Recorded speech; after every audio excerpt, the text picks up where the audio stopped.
Bismillahirrahmanirrahim. Assalamualaikum warahmatullahi wabarakatuh.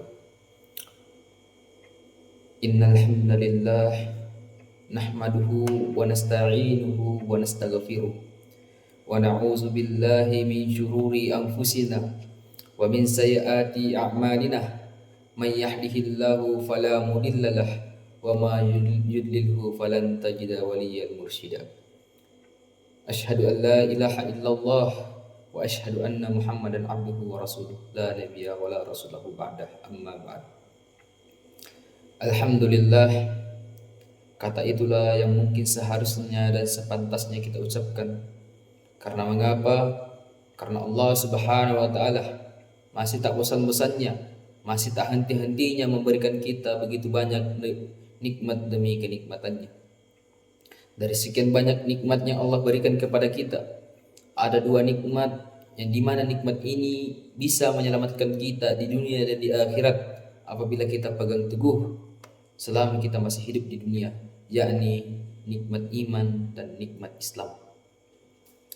Salawat serta salam tak lupa pula kita kirimkan kepada junjungan Nabi besar kita, suri tauladan bagi umat Islam, pemimpin besar umat Islam, Nabi yang telah berhasil menggulung tikar-tikar kemusyrikan dan membentangkan permadani-permadani keislaman. Dialah Nabi yang telah berhasil mengeluarkan umatnya dari alam kegelapan menuju alam yang terang benderang. Dialah Nabi yang dimana perkataannya dijadikan hukum dan tingkah lakunya dijadikan tauladan. Dialah Nabiullah Muhammad sallallahu alaihi wasallam. Masyarul muslimin rahimani rahimakumullah. Adapun judul ceramah yang insya Allah akan saya bawakan pada kesempatan kali ini, yakni menuntut ilmu di jalan Allah Subhanahu wa taala. Rasulullah sallallahu alaihi wasallam pernah bersabda dalam hadis beliau mengatakan, "Talabul ilmi faridatan ala kulli muslimin wal muslimat." Menuntut ilmu itu wajib hukumnya bagi setiap muslim dan muslimat. Mengapa kemudian diwajibkan bagi setiap muslim? Karena mengapa? Karena kita sebagai umat Islam, kita sebagai umat Rasulullah sallallahu alaihi wasallam tak bisa lepas dari yang namanya ibadah, tak bisa lepas dari yang namanya bersilaturahim, tak lepas dari yang namanya bersosialisasi hubungan kita kepada manusia maupun hubungan kita kepada Allah. Dan itu tentunya membutuhkan yang namanya ilmu, jemaah sekalian. Apabila kita tak memiliki ilmu kemudian kita beribadah, maka kita bisa dikatakan sebagai orang yang sesat. Karena ilmu tanpa amal tanpa ilmu adalah kesesatan dan bisa menyesatkan orang lain. Dan ilmu tanpa amal itu bagaikan pohon yang tidak ada buahnya, pohon yang tak berbuah, hanya menyebar sampah di masyarakat. Maka dari itu ilmu dan amal harus senantiasa bergandengan, yang dimana setiap kita mendapatkan pengetahuan kita harus mengamalkannya dan wajib untuk mengajarkannya kepada sesama kita. Masyarul muslimin rahimani rahimakumullah. Saking pentingnya ilmu ini sampai-sampai Allah Subhanahu wa taala menurunkan ayat pertama di dalam Al-Quran, menurunkan kalimat pertama di dalam Al-Quran kepada Nabi Muhammad di Gua Hira. Allah Subhanahu wa taala menurunkan ayat yang berbunyi Iqra, yang artinya bacalah. Allah Subhanahu wa taala tidak memerintahkan Nabi Muhammad untuk mencari harta.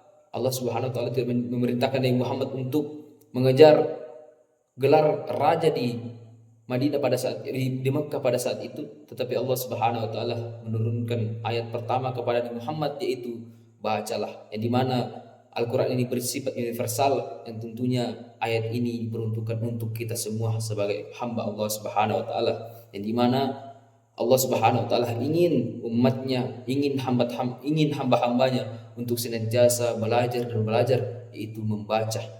Maka dari itu jemaah sekalian, marilah kita senantiasa semangat dalam menuntut ilmu, karena dari mulai kita lahir sampai kita akan mati semuanya butuh yang namanya ilmu, jemaah sekalian. Tetapi di samping itu perlu kita sadari bahwa ilmu ini juga bisa menyesatkan kita. Maka dari itu berhati-hatilah dalam menyampaikan dan dalam belajar dan menyampaikan ilmu itu, jemaah sekalian. Dalam hadis Rasulullah sallallahu alaihi wasallam, Rasulullah pernah mengatakan bahwa sesungguhnya anak cucu Adam pasti akan mati, dan sesungguhnya anak cucu Adam hanya dialiri oleh 3 perkara yang tetap mengalir kepada dirinya sampai hari kiamat. Apa itu? Yang pertama ialah amal jariah. Semasa hidupnya dia mungkin sering berbuat baik, maka kebaikan itu bisa saja mengalir terus kepada dirinya. Yang kedua ialah ilmu yang bermanfaat, ilmu yang diajarkan, ilmu yang diamalkan kepada orang-orang di sekitarnya. Dan yang ketiga ialah anak yang soleh. Saking pentingnya ilmu ini jemaah sekalian, sampai kita mati pun tetap mengalir kepada kita semua. Maka dari itu, mari kita senantiasa meningkatkan semangat kita untuk belajar di jalan Allah Subhanahu wa taala. Karena mengapa? Karena Allah Subhanahu wa taala memberikan keutamaan bagi orang-orang yang mau menuntut ilmu di jalannya, yaitu dengan cara dimudahkan jalannya menuju surga. Sebagaimana hadis Rasulullah sallallahu alaihi wasallam, yang dimana Rasulullah sallallahu alaihi wasallam pernah bersabda, "Man salaka tariqan yaltamisu fi illa sahhalallahu bihi tariqan ilal jannah." Barang siapa yang menuntut ilmu di jalan Allah, maka Allah akan memudahkan jalan baginya menuju surga. Saking pentingnya, saking utamanya menuntut ilmu ini di jalan Allah Subhanahu wa taala, sampai-sampai Allah Subhanahu wa taala memberikan keutamaan kepada kita, yaitu dengan cara dimudahkan jalan kita menuju surganya Allah Subhanahu wa taala. Maka dari itu jemaah sekalian, marilah kita senantiasa bersemangat dan terus meningkatkan semangat kita untuk menuntut ilmu di jalan Allah Subhanahu wa taala. Demikian apa yang sempat saya bawakan pada kesempatan kali ini. Kurang lebihnya mohon dimaafkan. Syukran, jazakumullahu khairan. Assalamualaikum warahmatullahi wabarakatuh.